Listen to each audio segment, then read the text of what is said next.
Advanced search, yeah, for sure, Gary.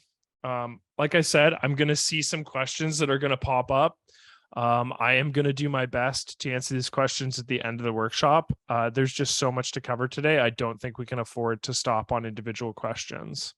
So I just want to put that in. So if you have time to write out a well thought out question and just add to the Q&A panel, I will do my best to answer those at the end of the workshop. Without further ado, let's get started. Okay, the first thing we're going to be talking about today is AI actions. I'm going to be using ACDSee Photo Studio Ultimate 2023 for all of these. All of the things that I'm going to be showing you today are in ACDSee Photo Studio Ultimate 2023. However, not all of these functionalities will be in Professional and Home. So once again, there'll be a sort of a breakdown of what those, where those features will be available. And for that, I would recommend going to the respective product pages. But note that everything that I'm going to be showing to you today will be contained within Ultimate. So ACDSee AI actions.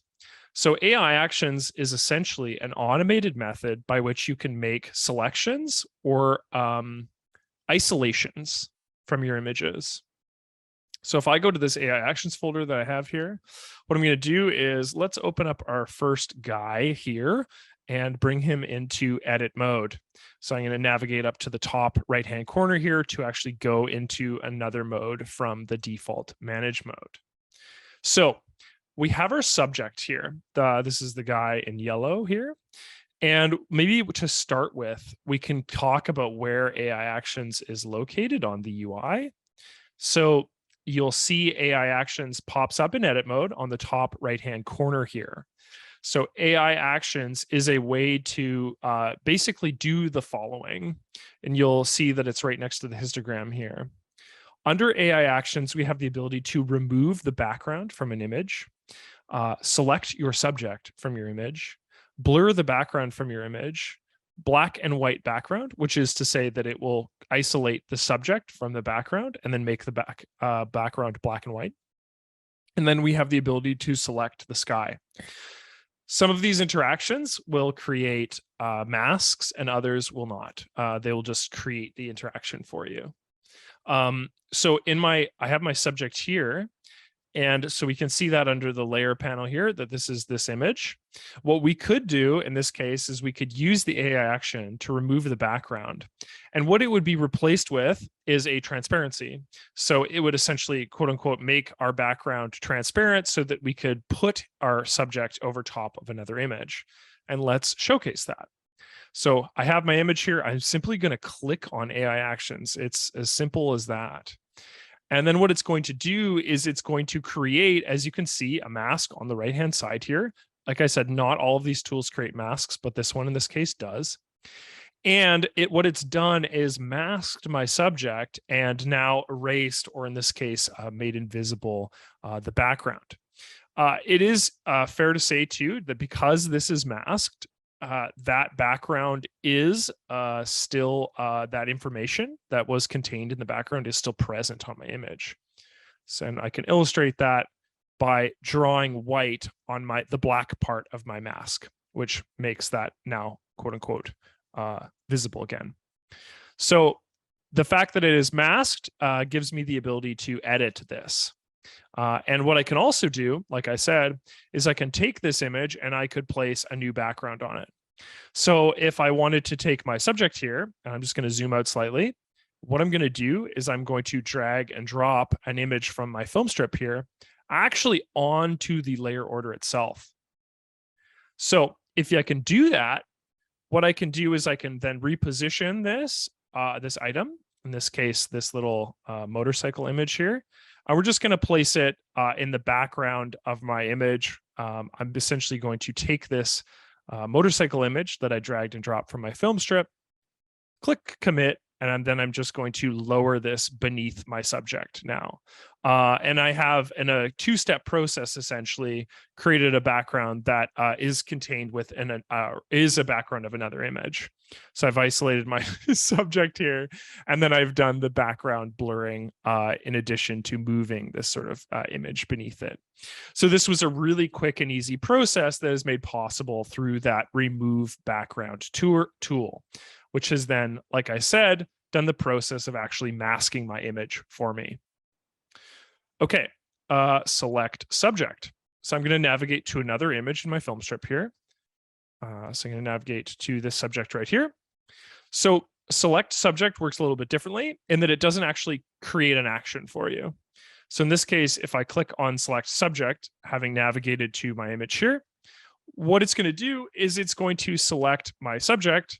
And in this case, what it's going to do is apply an overlay effect. So this hasn't done anything yet. This has simply made a selection of this subject here. To illustrate what I mean by that overlay, that red overlay, what I'm going to do is I'm going to navigate to select and go to overlay options. By default, ACDSee will display marching ants, which looks like these.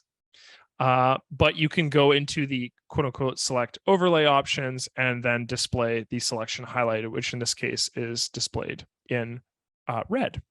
So this shows me that I have an active selection, and now I can do something with that active selection. And the way to do something with that active selection is I could go into a filter menu if I wanted to make a destructive edit to this subject.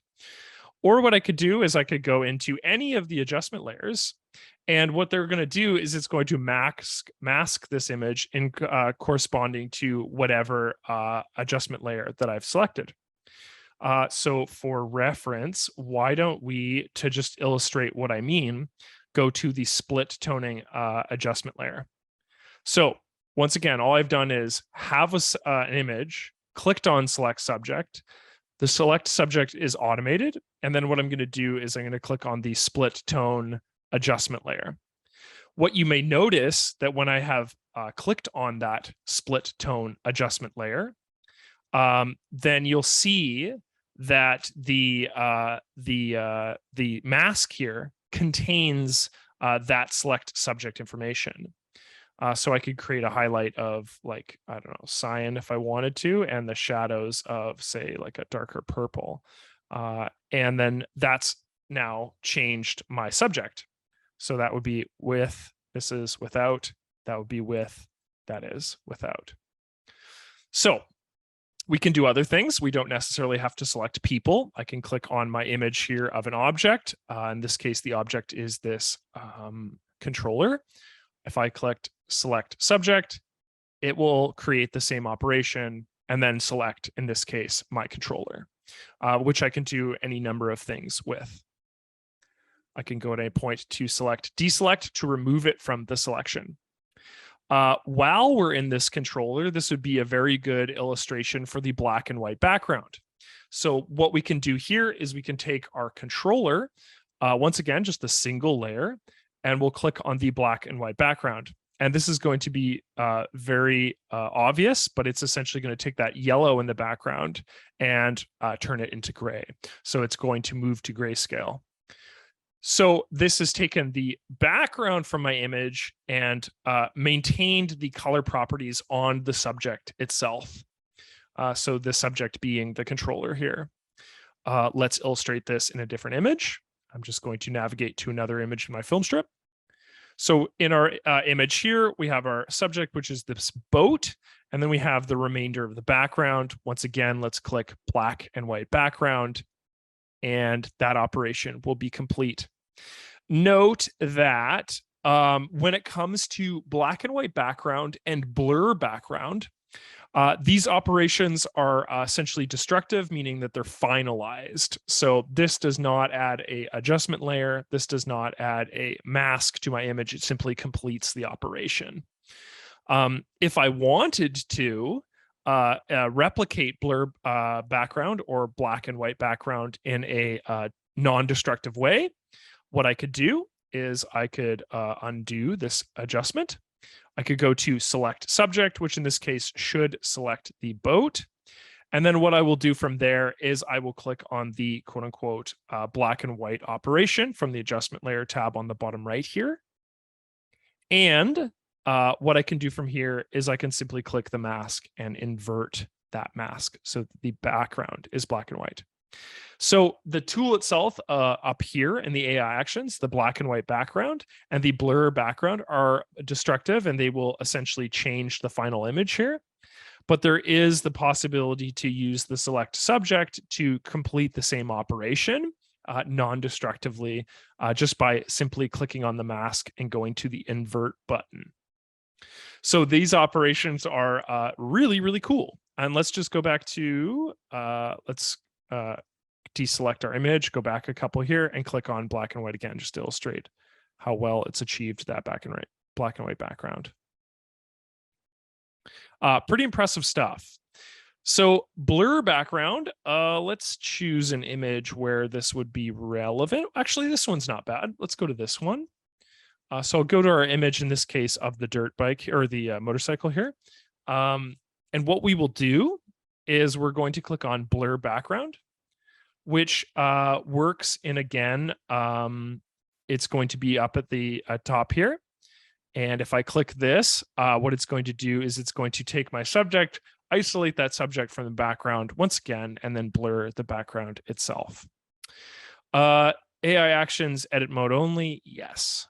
So that is the first 4 tools in the AI actions.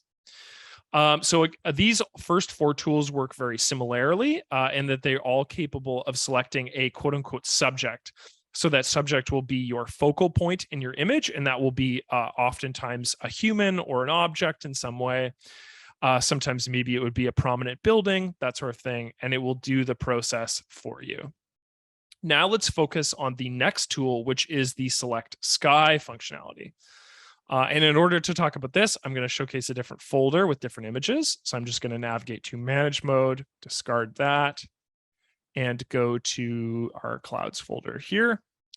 And we'll open up this image right here and go into edit mode. As I said, Robert, with the black and white background, the blur background and black and white backgrounds are single operations. If you wanted to replicate that, you could click select subject and navigate to the blur adjustment itself. And that way you'd have more control over the of the operation. But the blur background and black and white background are single operations with no ability to control the variables. So there's roundabout ways to create the same thing with select subject, but these are just quick single operations. So I have here my image. Once again, this image has a prominent skyline. So select sky is a classic method by which people use to replace their skies with more active skies. What they might do is they might take an image at a certain time and actually want to have a different sky from maybe like a couple hours ago, or they want one with more intense clouds in it or something like that. And this is a way by which you can do that in ACDSee. There's also, just as simply put, you can just click on something like select sky in our image here. And then what we can do is we can make adjustments to the sky itself on its own. So once again, when I clicked select sky, the red overlay pops up telling me that that is now selected. What I could do is I could navigate to something like the curves tool in our image here. And with curves active, what we could do is we could make the sky, more intense looking than it did in the original, right? Just by lowering the shadows and raising the highlights. So what we can also do, like I said, is we could use the select sky tool, quote unquote, to select the sky. And then what I can do is very cool. I can mask my image. Okay, so let's mask my image with the active selection. And what that's going to do is it's going to highlight the sky. But if we wanted to replace the sky in our image, what we could do is we could take this layer that we have here that contains the mask that we just created with our selected sky. We could then invert that. And by inverting that, it will essentially showcase the part of our image that we did not select, and now hide the selected component here. And then what we could do is, if we wanted to, we could just take a sky from another image, drag and drop it onto our layer panel. You can see me dragging that from the film strip here and dragging it into the layer panel, and then positioning our image in relation to what we see, clicking commit, and this dragging and dropping that image layer beneath the layer that we've created. So to reiterate that once again, let's do this one more time just so everyone can see. Select sky, click select sky in our image. The sky is selected. Navigate to the mask button down at the bottom. Invert our mask. Deselect. Pull an image from our timeline onto our layer panel. Increase the size of it. Lower the image. So that is replaced the sky in our image by using the select sky tool. Let's take a look at some other sky images to just showcase this really quickly. So we have a sky in this image, but we also have a sky in the reflection. Select sky. So if I select it, you can see that it has selected the sky, but it's also aware that the sky is represented in the reflection. So this is worthy of noting, because oftentimes when we want to make an adjustment to the sky, if we do so on its own, like something like the white balance, for example, it doesn't make a lot of sense unless we are also applying that same effect to the reflection. So not only is the tool aware of where the sky is in our image, but it's aware of the reflection of said sky. Let's go to another image. You can see that it did a fairly good job in along the tree line here and of avoiding the actual trees itself. Same situation, lots of intense clouds in this image, but we have some granular detail when it comes to the grass in the foreground. Click select sky. Operation complete. Once again, let's just go to white balance for a moment, and we can adjust the white balance as we see fit. Okay, so that's the select sky tool. Those are the AI actions. So covered there is removing the background from your image, selecting your subject in your image, taking and using the blur background tool to blur what you see in the background. And once again, blur background and black and white background are destructive versus select subject, remove background, and select sky, which utilize masks and active selections to sort of get the same result. Black and white background is a simple click and it's done. And then we showcase select sky and the different permutations that it can be used, in addition to using it with layers to create something like a brand new sky altogether. So these AI actions, this right up top here, these are all new tools in ACDSee Ultimate 2023. Okay, let's go to a new tool. I'm just going to discard those. And once again, like I said before, I'm just going to power through because there's so much to cover today. I will get to these questions at the end, so stay around for that. But I have about 40 minutes to cover a ton of tools here. So yeah. Okay, let's go to our next image here, which is the AI face edit tool. So I'm going to go to this folder here that contains a bunch of people, and we're going to edit this woman's face right here. So I'm going to click on her image and bring it once again into edit mode. While in edit mode, you'll notice that there is the AI face edit up on the top left-hand corner here. This is the tool. We're going to open it. One thing to note, that because it is a filter, it is destructive.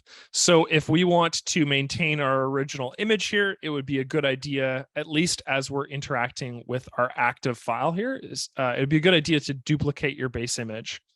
So if we duplicate that, we can at least preserve the edited face and also the original within the same document. I'll go to AI face edit, click on it, and it will bring the tool up, and you can see the tool here. So AI face edit allows us to essentially edit particular parts of the face. And if I showcase these on the left here, we can talk about them individually. So there is 6 nodes One is the face itself, so the approximate shape of the face.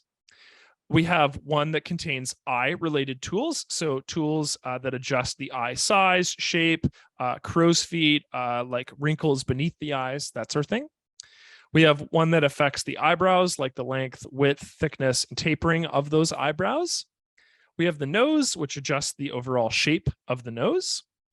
We have mouth, which changes the shape and whitening of the mouth and teeth themselves.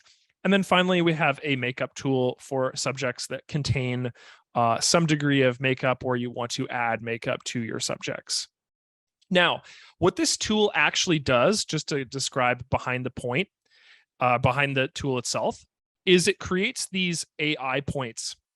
So what these AI points do is it showcases where our subject's face is. So these are automatically created using AI functions.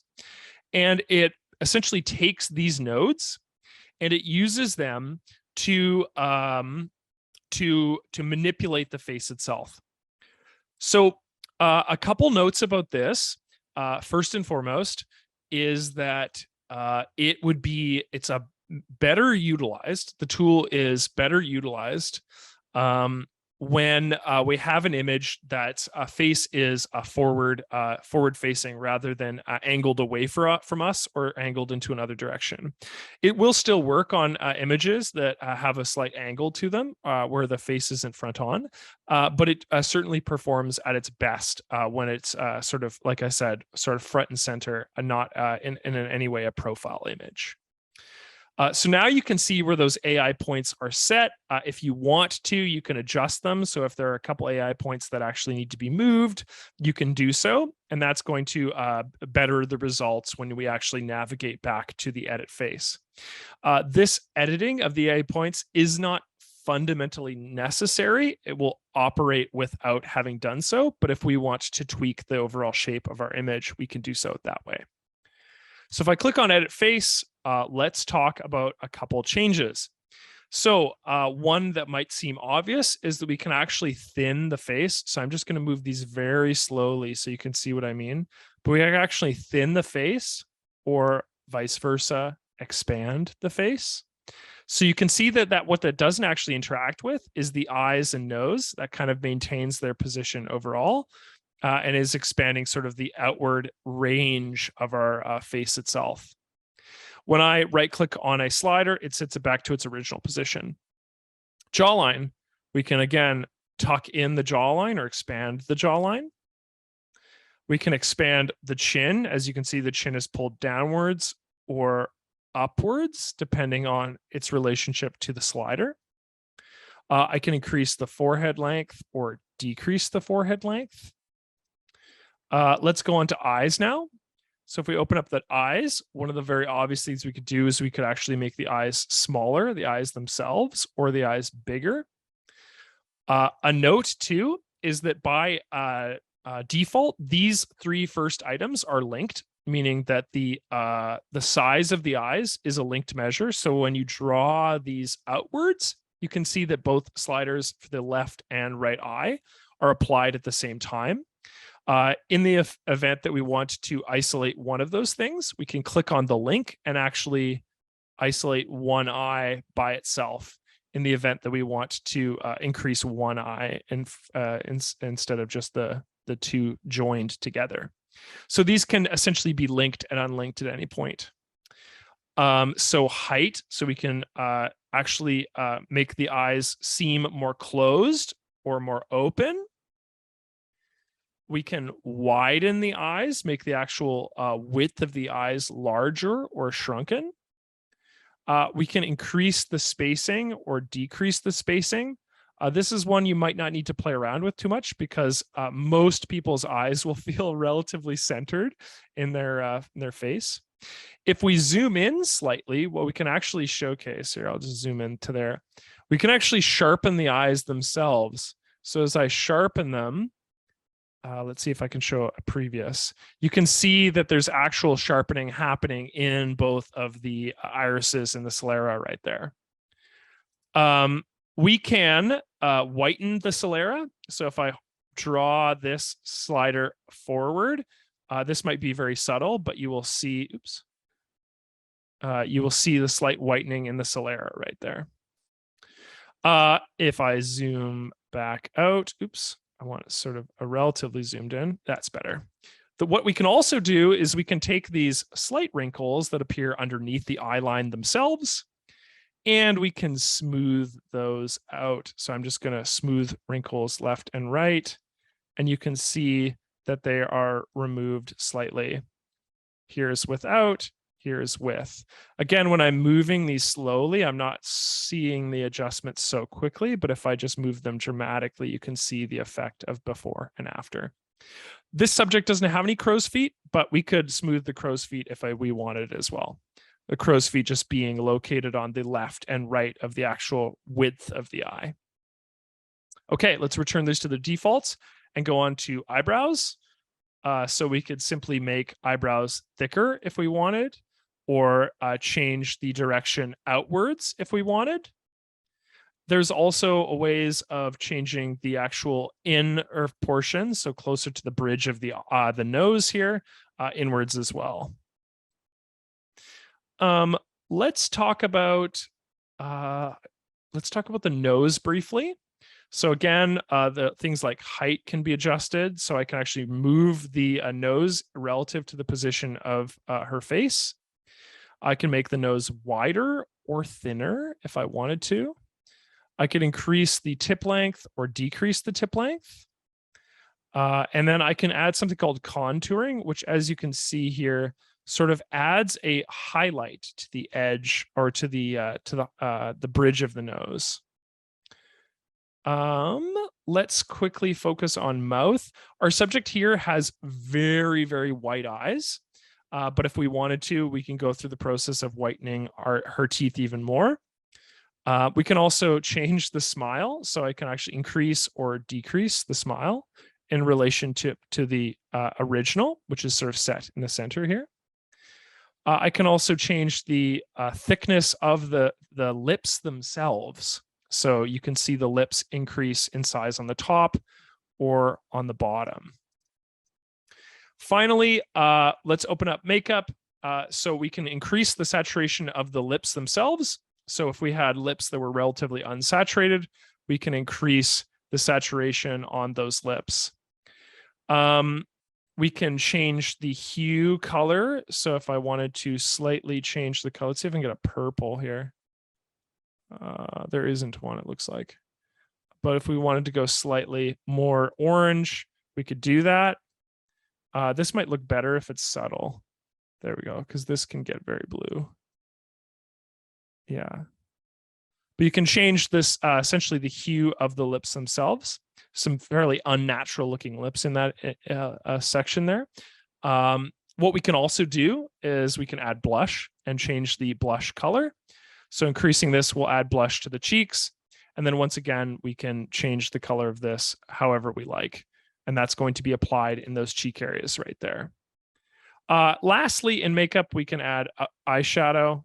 So eyeshadow being applied behind the eyes here, and then lower eyeshadow as well, just beneath the eyes, and reset their values at any point. When I've completed a set of actions, so for example, if I wanted to just increase eyeshadow, what I could do is I could actually save a preset and name this just eyeshadow, for example. So I could go eyeshadow. Let's see if this works. Hit OK. And then I could use this preset for the future for other images, provided that I actually like that operation and want to use it on other images. By clicking done, it's going to, like I said, change my image here. So let's see if we can see a huge difference. Well, there is a little bit of a difference just in the eyeshadow there between our edited, essentially destructive copy that's located above, and then the original that is located beneath. So you can see the effect that's been applied. So the AI face edit tool is, as you can see, there's a lot of complexity there. And there's just so many limited possibilities the way that you can adjust and edit people's faces using that new tool. So that's brand new to 2023 as well. Okay, so let's talk about one of the ones that I think I have received more suggestions for than any other. And what I mean by that is over the years of me doing these workshops, I will often ask people to email me, which once again, I will add my email here, just in case anyone wants to contact me. And one of the things that I get suggested a lot to me is panoramic vistas. So that has been added to ACDSee Photo Studio Ultimate 2023 in addition to actually Pro as well. So this tool allows you to essentially stitch panoramas. So images taken with the same dimensions, but in different parts or localities and that essentially contain enough linked information that you can create an image with. Okay, so let's navigate to that. I'm going to go to this 2023 photo folder rather, and we're going to open up this bridge image here, which I think is really, really incredible. So let's actually, we don't need this panorama right here. So what you're not seeing it? Oh, I see. I accidentally clicked on everyone. And sorry, I actually didn't send it to everyone by accident there. Sorry, guys. There we go. I had it set to hosts and panelists rather than everyone there. So Panorama and Photo Merge is a new tool that's been added to Ultimate and Professional 2023. So those of you that already own Ultimate 2022 will be familiar with the ability to essentially focus stack and also apply HDR changes. So those tools have been added to Pro now. So those are brand new to Pro, but they work the same as they do in Ultimate now. So Ultimate, that's not new to them, but new to both Pro and Ultimate is the ability to create a panorama. So you see here that I have these 4 images.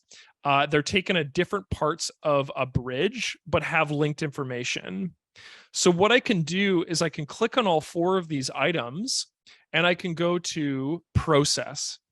So under Process is the new Photo Merge tool. So what Photo Merge contains is essentially these 3 functions: Panorama, HDR, and Focus Stack. Panorama being new to Ultimate, Panorama, HDR, and Focus Stack being new to Professional. So if I click on Photo Merge here, what it's going to illustrate here is the images that I have selected or the images that I can either add or remove.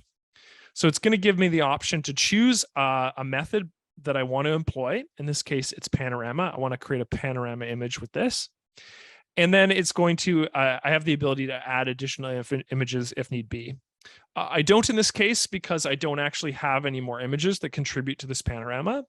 But let's continue with the process and click panorama here. I also have the ability to essentially remove vignetting from our source image. So if every one of your individual images have a vignette applied, you would want to click this. In the case of my images, I have no vignetting applied, so I'm going to leave this blank. I'm going to go to next. So what next is going to do is it's going to generate a preview of what this panorama will look like when I go to finally apply it. Can everybody see that panorama pop up? This is also showcasing where the curvature and the warping is applied to this image. Awesome. The images, I don't believe need to be in the right order, Remy. I think it will find them and adjust accordingly. The images do need to be the same dimensions though. So from here, what we can do is, well, we can rotate our image if we wanted to. The other thing we can do is we can crop our image. So I can crop manually if I wanted to, but there's a lot of missing information that wouldn't be relative once we go to actually create a proper square image here. So by clicking auto crop, what it's going to do is it's going to essentially search for the point by which the warp starts to occur on all sides and then remove that in relationship to essentially a square crop. So I definitely want to crop this image. So I'm going to click on auto crop. And then once again, we have the ability to add or essentially, let me rephrase this. I have the ability to remove already pre-existing vignetting from our source image. So once again, if we had a vignette in our image here, what we could do is we could click on this, and what it's going to do is it's going to apply a quote unquote negative vignette. And what that is it's actually going to add light to the sort of extant areas of my image here, to the very, very edges of my image here. Once again, this is not necessary function for this image because there's no pre-existing vignetting. I'll draw attention to options as well. So before I commit this image, I have the ability to actually change the output file format. So if I wanted to create, let's say I want to create a PNG instead, I have the ability to select that, or a TIFF, PSD files, JPEG files, etc. from this mode. By default, I believe it will be JPEG. So I'm going to create a PNG. And then what I'm going to also do is I can specify a location or folder that I want to save this to. In fact, what I could do is I could even create a subfolder. So let's find this folder. Let's go to, okay, so it's on this PC, obviously. We'll go to pictures. We'll go to 2023.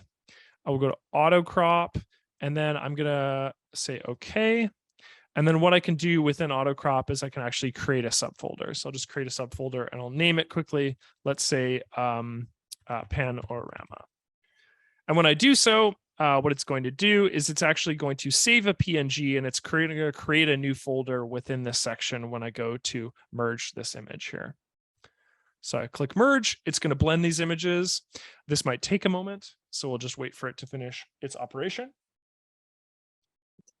And then hopefully a folder will be created here that contains our image. You can't, Robert, RAW is not possible because RAWs are not writable files. So you have to choose a non-writable, or sorry, you have to choose a writable file format. So as you can see, a PNG will be listed here. And so we can see that a PNG of our, in this case, our panorama is now visible. So this has, once again, stitched together all of these elements in one image. Let's have a quick view of it. So that's what the finalized image looks like with all four of these. Yeah, you should be able to reference raw source files. That shouldn't be a problem. It's just going to be when it goes to stitch them together, it will produce it as a file type that's writable. So there you go. There's your panorama image based on the first four. Let's take a look here. I'll just reset my view. Let's see if I can merge these two. And I can do a right click, and I believe there should be a means to do this process and go directly to panorama. I can skip the photo merge option. It's going to generate a preview. Once again, this is just two images, but I can go through the process of merging these.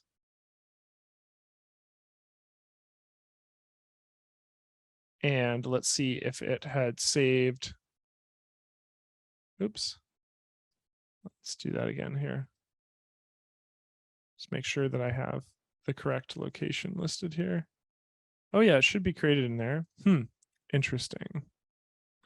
Let's try merging it again.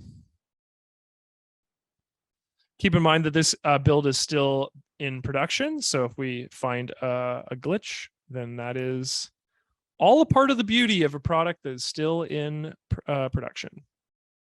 There it is. And that's right, I didn't crop the second one. So we'll view this one. Again, I would have to manually crop this image because I didn't crop it in Panorama, but there is a combination of the two and what it looks like when you don't crop your image. In this case, this space would need to be edited by myself in either develop mode or edit mode. That is the Panorama option. So many of you will be pro or professional users. So let's just quickly showcase focus stacking and HDR. Actually, let's showcase our HDR image first here. So also within photo merge is a high dynamic range. So if I click on 3 images here that have been taken at different times of day, we can create a high dynamic range image that focuses on elements from each image in their best lighting circumstances. So once again, go to process. I'll once again go to photo merge, but a note that you can click on HDR here. And then I have my 3 images listed. I'll click on HDR and click next.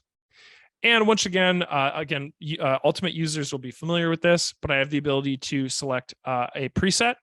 So dramatic is one of the default presets. I'm going to click on natural and click options. And let's same as source folder for this one. And I'll take off the panorama function. So what we're going to do is we're going to save a PNG in the same source folder. Click OK and merge that. And then we'll have a comparison in a moment here that looks at the original 3 images and then the final image. So this is the HDR function that has been added newly to Pro.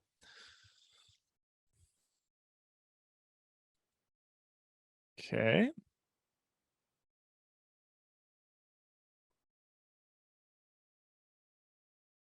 There we are.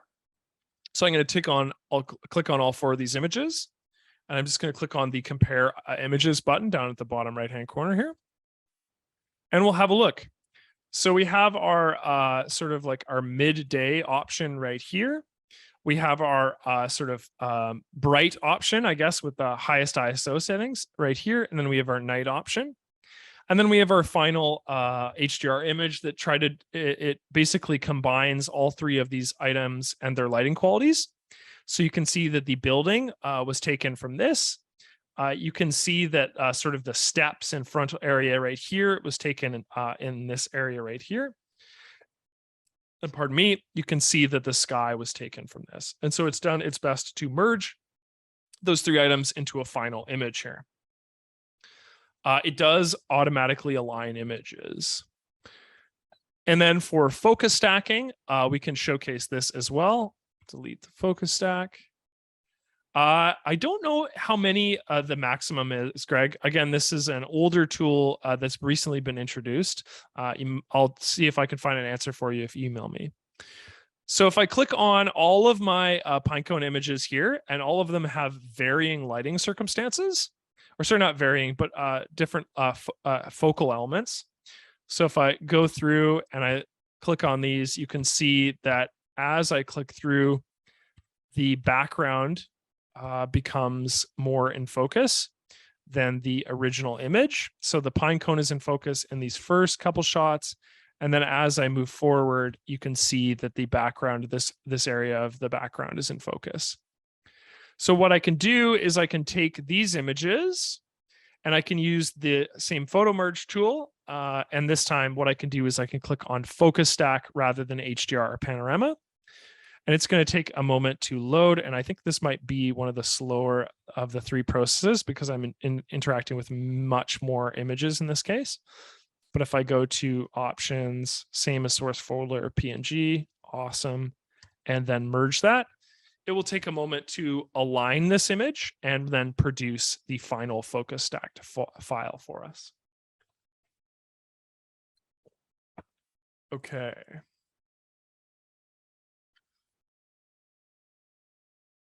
It will blend these images. And then our final file will be complete and we'll have a chance to look at it in comparison to all the individual focus stacked images. So we've talked about so far in the product, we've talked about AI actions, sort of the different AI actions that are available to us. We've used the AI face edit tool. So the AI face edit tool and its various permutations and the ways that you can adjust to eyes and chin and mouth and makeup and that sort of thing. This is on the panorama tool, and then we've had a moment to talk briefly about HDR and focus stacking. And okay. The program, when it's focus stacking, is going to take the element of focus and sort of maintain that in our image. And what you want to do is you want to arrange your focus stacking images as best you can, basically from start to finish. So if you have one part that's in focus at the bottom of our image, moving all the way up to the top, that makes the focus stacking process better. So let's have a look at our image now. So this is our final image, the focus stack image. And as you can see, many components, with the exception of this upper area here, are in focus. So the area right here that wasn't always in focus in our image, the area in here, and then finally the pine cone itself that's in focus, taking all of those elements and combining them together. Okay, let's move on let's move on to the shape selection tool. So this is new to professional and ultimate. And the shape selection tool has got to be one of my favorite additions to the software. It is so, so cool. And I've been asking for this personally for a long time. So the shape selection tool is located up at the top left-hand corner here. You'll see it next to the brush selection tool and the rectangular selection tool. And what the shape selection tool does is it's a replacement for the polygonal selection tool that was in the product historically. And so the polygonal selection tool allowed you essentially to choose a point and then move around your points in straight lines. Well, this shape selection tool allows the same functionality, but it gives you the ability to add curvature to your selections. So I'm just going to zoom in slightly, and we're going to make a selection of the bottom portion of this controller. So what I'm going to do is I'm going to click on my image once the actual shape selection tool is active, and you'll know that it's active because these commit and discard buttons pop up. And what I'm going to do is I'm just going to click around my image, and it doesn't have to be perfect because we're about to add curvature to this. So I'm just going to select this bottom portion here. And I'm going to click on, double click on my image.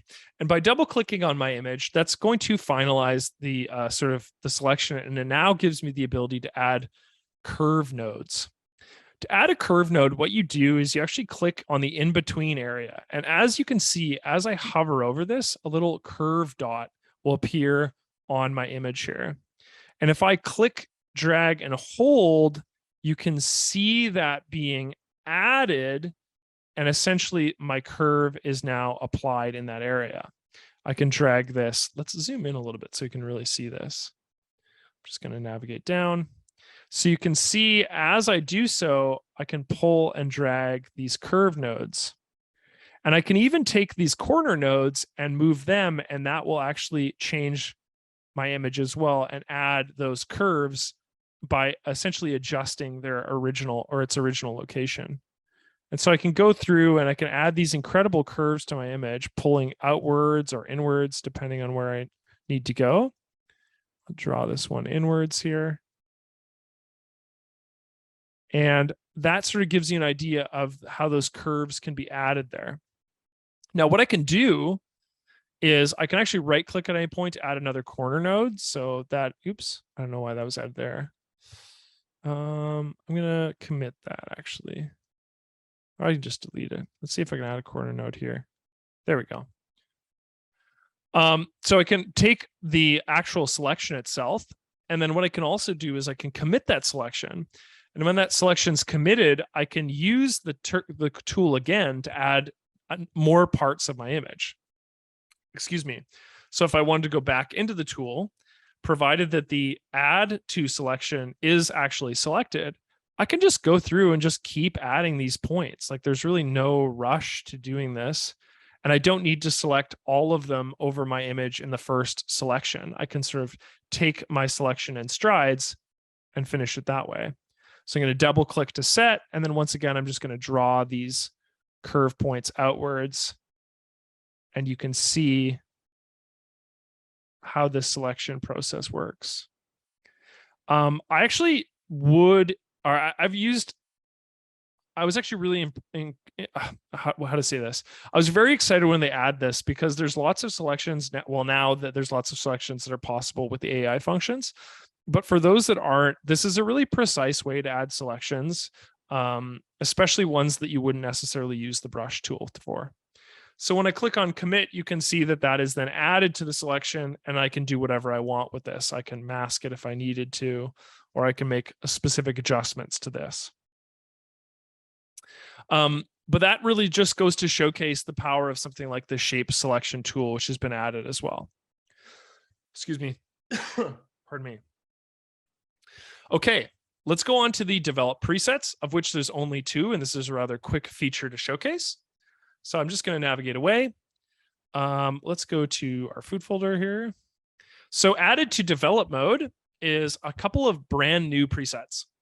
So we've added a vintage preset and a food preset.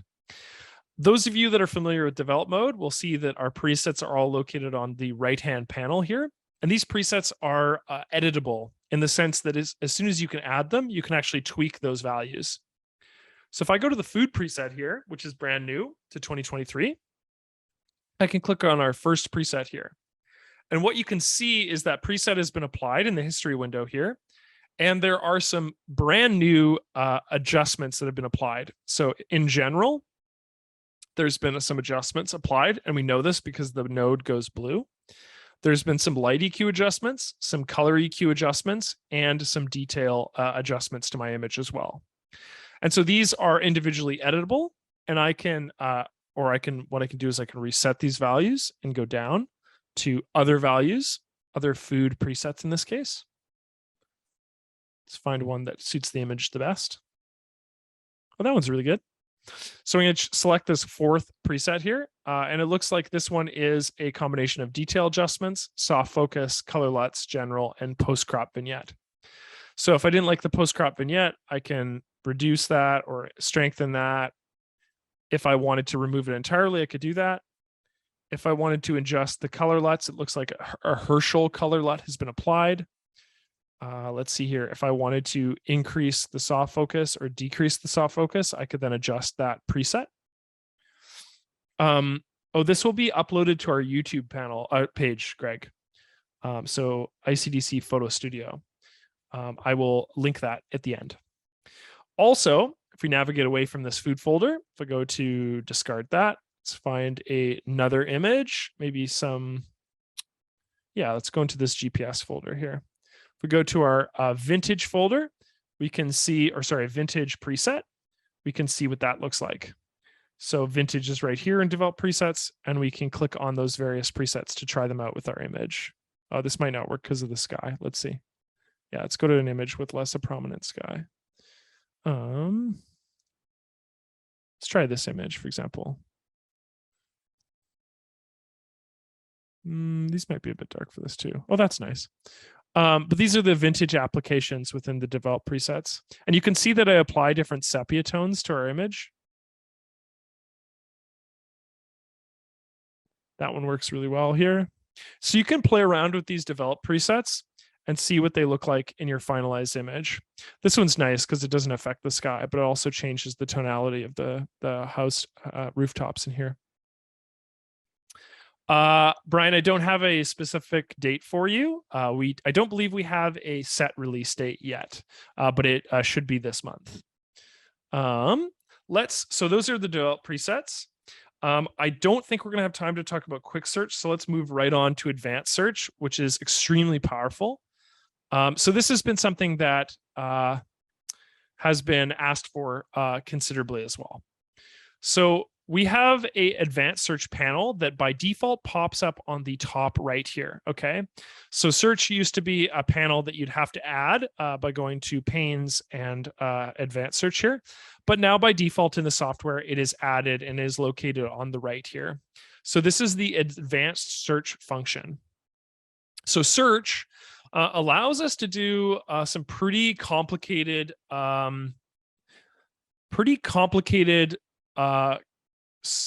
essentially we can add all of these different criteria to our search that will allow us to really view it's just an incredible tool for searching for multiple criteria.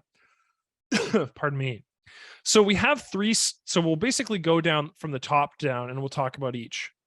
So first and foremost, you can actually save a preset. So when we actually have these values filled in, we can go through and we can actually save a preset at the end. So we will do that, but let's move on to source for now. So source is choosing a method, an area by which to search for your criteria. So by default, the tool is set to database, which means that anything that you've browsed, any thing that you've added to your database in terms of keywords or categories or ratings or labels, these things are searched, using the advanced search function.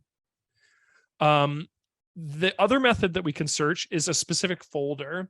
So database essentially searches all of the pictures on your that you've added to your hard drive. Folders will search for specific folders. So for example, if I wanted to search for, let's see here, let's go find my landscape folder. I can add my landscape folder to that as a search item. I can also use the tool to essentially add a folder based on the one that I've clicked on. So if I'm in the GPS view, I can make sure to add the GPS folder by clicking on this icon here, which just syncs the folder to this listing. So I could sync GPS, and then I could add something like, let's see here, let's just add that same landscape folder here. And while I'm in that plus mode, I can actually click on multiple items to search at the same time. So if I was in my pictures folder and I wanted to add clouds in addition to food and let's say this grayscale folder, I could add all of these folders here. Now, current view works very similar to the sync method, by which I could just decide on a folder. Again, let's go to this landscape folder, and I could just click on current view. And you can see that current view is the folder that I've selected. So the landscape folder in this case. So the other cool thing I can do is I can actually use the cataloging function to search for specific elements. So if I use the catalog function, I've already added metadata, like for example, a rating of 5. If I use this, so I'm searching for all the items in my database that have a rating of 5. And that is displayed in the current view, which is the preview panel in the center here. If I go over to the search function, you can see that current view lists that as rating of 5. So it's going to be searching in this current rating for whatever criteria we're about to set. But for the purpose of this workshop, we're just going to keep it as database and search our entire database. Let's add a criteria. To add a criteria, we click the plus button. So the criteria we're going to add is 2 criteria. They're both going to be ACDSee metadata criteria because those are ones that I have prepped. But if I go to ACDSee metadata, it will allow me to add things like author, caption, categories, keywords, labels, ratings if we wanted to. So let's go to categories. We'll click categories and we'll click keywords. So this is going to set a category of keywords and set a category, and set a criteria of categories and keywords here. So we'll click on OK. And then what it will do is it will allow us to populate these lists. So as you can see, category contains is listed right here, and keyword contains is listed right here.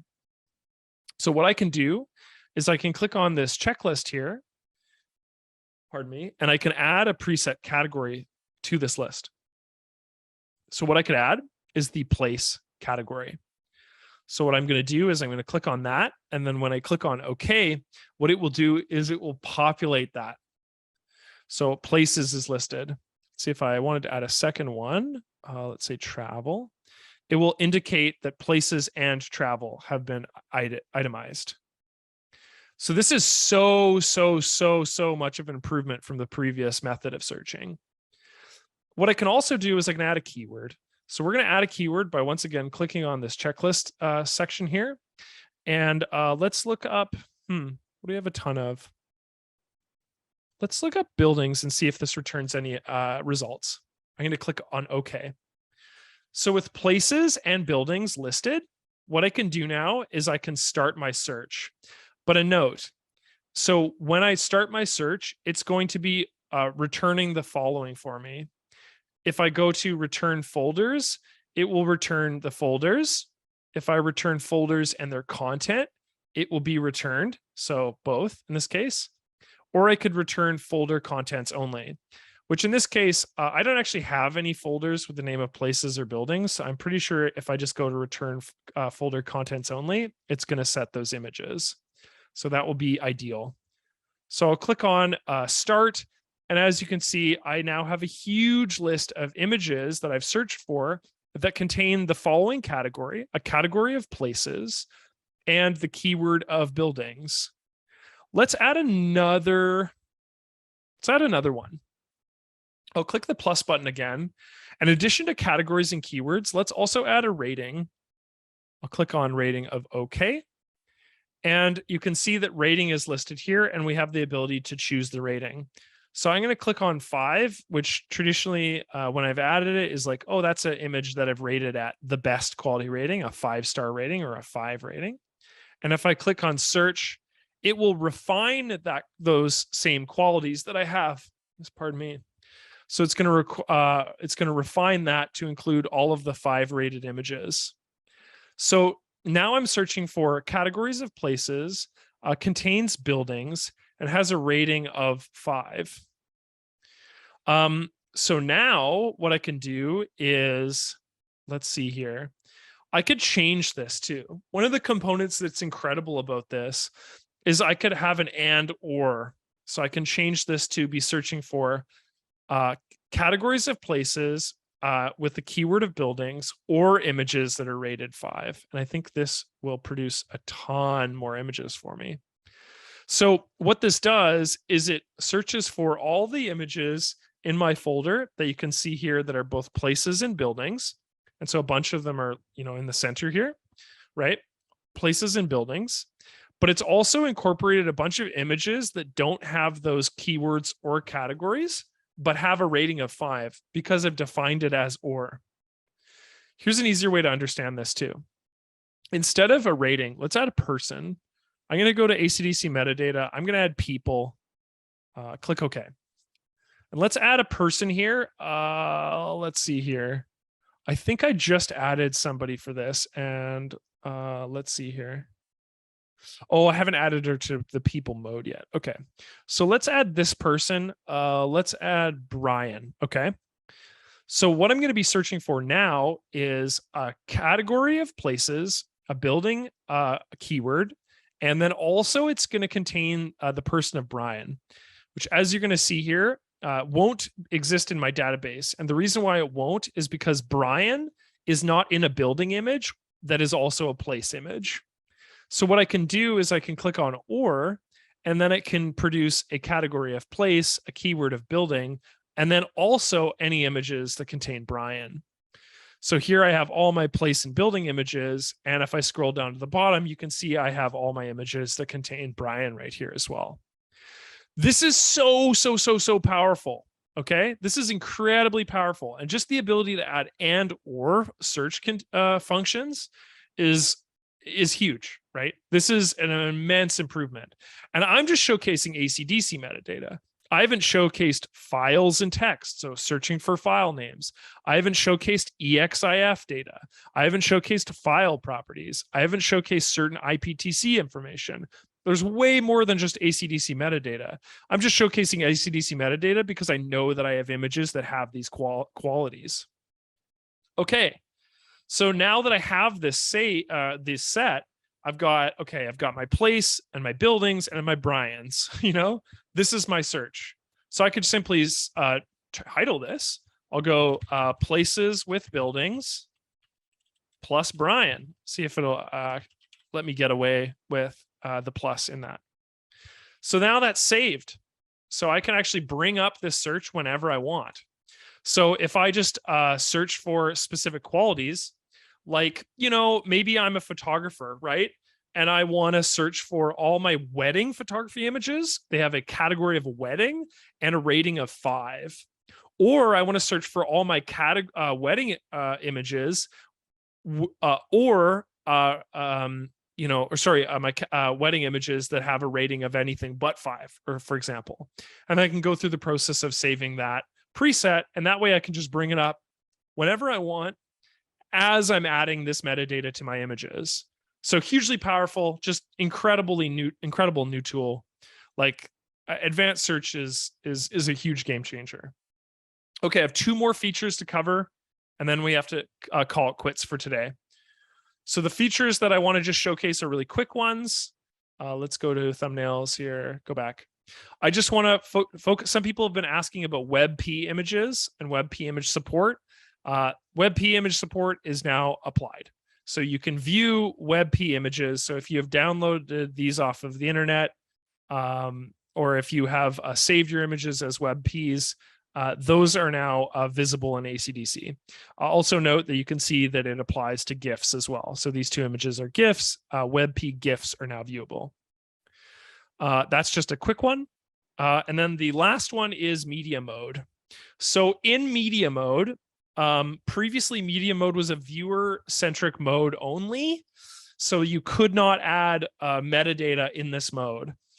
Metadata is now something you can add in media mode. So I'm in media mode up at the top here. What I can do is I can show the properties panel by clicking on this button right here. And when I click on my images, if I click on my image and I go to the properties tab, pardon me, you can now see that the IPTC data, EXIF data, ACDSee metadata, and if I've clicked on a raw image, the maker notes, in this case, Canon maker notes will come up. So these now I can see the metadata that I have on my images, but I can also navigate down to the organize panel and I can organize these images respectively. So if I take the first the first line of images in my in media mode here, what I could do is I could add the category of nature to these images. So that category has now been applied. Or sorry, the keyword of nature. My apologies, the keyword of nature. If I go to categories, I could add, I could add the same thing. I could add a category of nature. I could add a places category to these. And then this keyword has been added to these images. So if I click on the first four, which all look like mountains, let's add the mountains keyword. This is a bird. Let's add some water. Oops. Water keywords to the first. There are these three here. Maybe an ocean one as well. And so if I now navigate to manage mode, so let's see if I can show and file. Oops. So if I navigate back to manage mode and I find these images, so the image of this mountain here, you will see that the pending metadata icon pops up. So this icon indicates to us that this image now has metadata that's been added, right? And you can see that the category has now popped up as well. So if I go to the organize panel, right, I can see that these have been added. So nature and places have been added for the first images in my listing here. And you can also see that the keyword of mountains and nature have been applied. The keyword of ocean in this case and water have been applied to these images. So now this is all metadata you can add using the properties window in media mode, which previously didn't exist. And a lot of people had been asking for this because some people prioritize using media mode to actually see their images, just because the method by which media mode employs is one that's very image centric. So now you can add metadata without having to navigate back and forth between manage mode and media mode. Now you can just do it all within media mode. Okay, friends, there are more additions to ACDSee than this. These are the ones that I could cover within an hour's time. So please visit the PD pages, please visit the product pages on the website to see what elements are either in the software you're looking at, ACDSee Home, Pro, and Ultimate. And then also just what things that I couldn't also incorporate, because there are additional features in those products that I wasn't able to cover.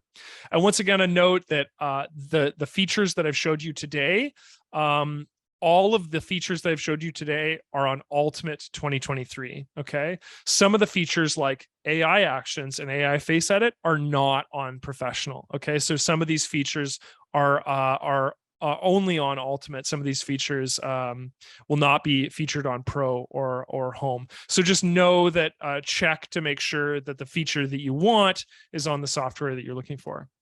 Once again, my email is aprice@acdsystems.com. Okay, and then you guys were curious about where you could view this. So let's go to YouTube, and I'm just going to quickly link our YouTube channel. So this YouTube channel is where you can see this video uploaded. So I will do my best to upload it for tomorrow. And then you guys can watch this at any point again, if you'd like.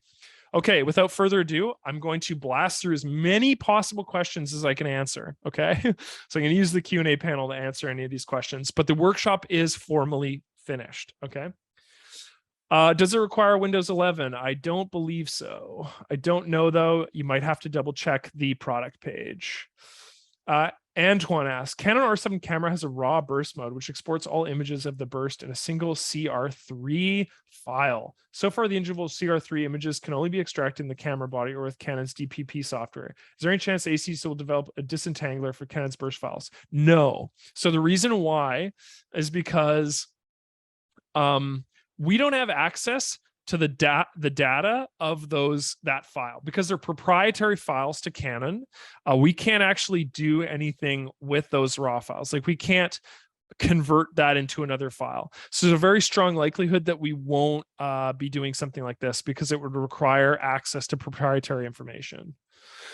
Michael asked, are there any new group options in manage mode? I need to group my files using database instead of the EXIF date. Thank you. Not that we could cover today. Alexander asked, will the PDF reference manual be updated for the new features? Yes, I believe it will. It's updated every year. Brian asked, is it possible to carry over the settings from older versions so that the instance of thumbnail view is copied over, etc.? Thumbnail view will still be in 2023. I don't think we're removing that, Brian. Jason, can you touch base on the migration path from ACDSee Photo Studio 22 to the new one in 23? Is there a discount if you currently own the license to 2022? So if you already own ACDSee 2022, a while after the upgrade, a while after the new product has been is released, we will offer sort of like a upgrade costs, right? So there is a discount to people that are upgrading that own older softwares. These are sent intermittently throughout the year. Whether or not there's an upgrade offer right on release, I'm not sure. I want to say that you can upgrade to the software in ACDID and there will be a discount there, but I am not entirely certain of that. You might want to email me, Jason. I can get an answer for you. As for migrating, very simple. So what you mean is database migration. Okay. So two things. You should be embedding your ACDSee metadata in your files. This is just a process that you should already be doing. Okay. It's very important. Provided that, what you can do is you can go to Tools, Database, and Convert Database. The Convert Database wizard will reference your 2022 file, your database file, and it will help you through the process of converting that and essentially making your 2022 database your 2023 database. So please use the ACDSee database conversion wizard to hold on to your older database. Randy Lervord asks, any progress on adding manual sort to the database? Not sure what you mean, Randy. I'm sorry. Roger asked, where can I find out what new camera raw formats are supported? Eagerly waiting for the OM1 support. Good question. Okay. ACDSee raw support. This page will be updated. Supported raw formats. If you go down, there's a list of cameras. I believe when ACDSee 2023 comes out, this page will be updated. There may also be update notes on their respective product pages as well, but I'll link that just so you can reference that. Ted asked, will all talked about be today in the 365 subscription version? Yes. If you are on the subscription plan, the home plan or personal plan, and let's see here. Let's just quickly reference that because I believe that is the case, that it is ultimate that you get in that plan, but I want to make sure. If you're on that plan, let's go to personal plan. Personal plan contains, oh, this looks so much nicer than it used to before. That's great. It contains, there we go, ACDSee Ultimate Photo Studio 2022. So if you are a subscriber to the personal or home plan, when 2023 is released, you will be able to download from your 365 portal the new product for free as a component of your subscription. Yes, so everything that we talked about today will be already in your subscription. Alexi asked, will the coming version of ACDSee support latest Sony RAW format? We just answered that. Please reference the RAW formats listing and also the product pages, please, for updates on what will be included. Doug asked, when you selected the boat image, the small buoy attached to the boat doesn't get selected. Is there any way to add that buoy to correct that? Yes. So let's go back to that image briefly. I believe that was in here. Let's go to edit, go to select subject. Once my subject is selected, I can scroll down. And what I can do is I can use any other selection method, be it brush selection, shape selection, elliptical selection, lasso selection. But in this case, I'm going to use the brush selection tool. I can use the brush selection tool to add more to my selection, provided that my selection is active. This will then add it. So I've added my buoy to my selection. You can see it's all red now. Let's go through the process of, let's do a vibrance adjustment to this one. So I can saturate, actually that's a bad example. Sorry, that was a really bad example. Let's change the hue. There we go. That's a bit more. You can see that the hue changes are in correspondence with the selection that I made. So you can add additional selections. What options are there for downloading photos from cell phones to have photos placed in folders by date taken? Have you downloaded ACDSee Mobile Sync? It's about 4 years old, and but it gets continuous updates, and it's literally for exactly what you're talking about, Todd. Download ACDSee Mobile Sync. So Doug, that answers your question. Read the buoy. Gary asked, you've used the terms destructive and non-destructive. Is there any easy visual way to tell which is being used for a particular option? What I mean, Gary, okay, is if your image is fundamentally altered, this is the image layer here, okay? Let's make a special effect on this image. I'll go to blinds, click OK. Okay, so that is a destructive change. And the reason why is because the blinds adjustment that I added using the filter menu here is destructive. I can't now edit this once this image is saved. Okay, I can't undo it, but that's not what non-destructiveness is. What non-destructiveness is when I have a, let's do a photo effect. Okay, I can make this photo effect mono photo effect. Okay, this photo effect, if I save this file, save as ACDSee file format, I'm going to keep it the same name, landscape 15. Okay. Pardon me. If I save this, what I can do is I can click on this mask. Okay. At any point, I can navigate away from this file, go back into this ACDSee file, and still be able to adjust this photo effect, the opacity of it. I can multiply the effect. I can hide the effect. So you can see that that is non-destructive. Okay. Now, if I was to make any filter change to this image, the filter changes are on the left. Filters are generally destructive adjustments. And the reason why I told you to duplicate your file before you use destructive adjustments is that so you can preserve the original in your layer order. If I make this blinds adjustment right now, right? Let's go back to the special effect. The blinds adjustment is, let's do Bob Ross. This is only applied, okay? This is only applied to this file. This one layer file. So this destructive change affects just this one, whereas this photo effect can affect whatever falls beneath it, right? In general, rule of thumb is adjustment layers and interacting with layers in general is non-destructive. In general, filter menu, all of these filter options are destructive. So just get into the habit of duplicating your file if you're using ACDSee Photo Studio Ultimate. Okay, Clayton asked, does positioning the desired object to focus influence the identification of subject, background, etc.? If one of these motorcycle other than what it was would select subject, wind up selecting the bridge.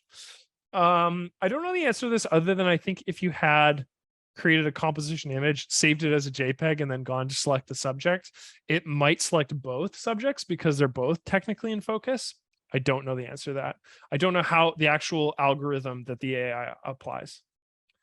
Michael asked, for black and white and blur background, can you adjust or clean up masking edges? Same question for masking options. We did answer this earlier. If there is a mask, you can adjust it. If there is not a mask, it is a destructive adjustment. So blur and a black and white background are destructive because they don't create a mask. So if you want to blur your background and then adjust it, you select subject instead, add the blur adjustment, and then use the mask to adjust anything else. So again, what that would look like, let's quickly do this. I'm going to select my subject instead of blur background or background. What I'm going to do is I'm going to mask it, or sorry, I'm not going to mask it. I'm going to blur it. So we've blurred our subject, but we want to blur the background. So we're going to click on the mask. We're going to go to invert, and then we're going to actually apply a blur adjustment that corresponds to the background. So you can get a non-destructive adjustment by just using select subject. Again, blur background and black and white backgrounds are quick one-stop shop solutions for the same thing. Okay. Use masking, use select subject, use invert your selection. Roger asked, new lens corrections. Can AC now read embedded lens correction data provided by manufacturers? Still does rely on completely on LensFun data. As far as I know, it still relies on LensFun. Anonymous attendee, I guess update for free for purchases of 22 version less than a year ago?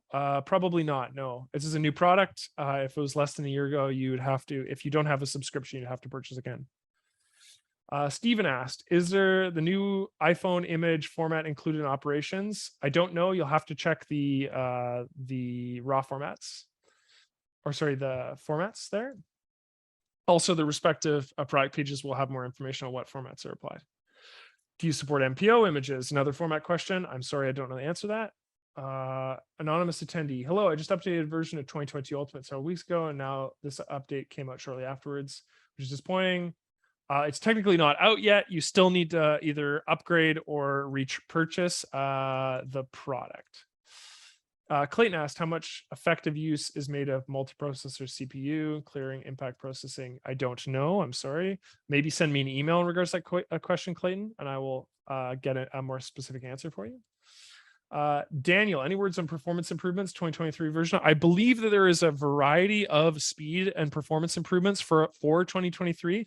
I don't quote unquote include them in the workshop because how do you really showcase that other than, you know, and I have a fairly robust computer anyway, but there are speed improvements for 2023.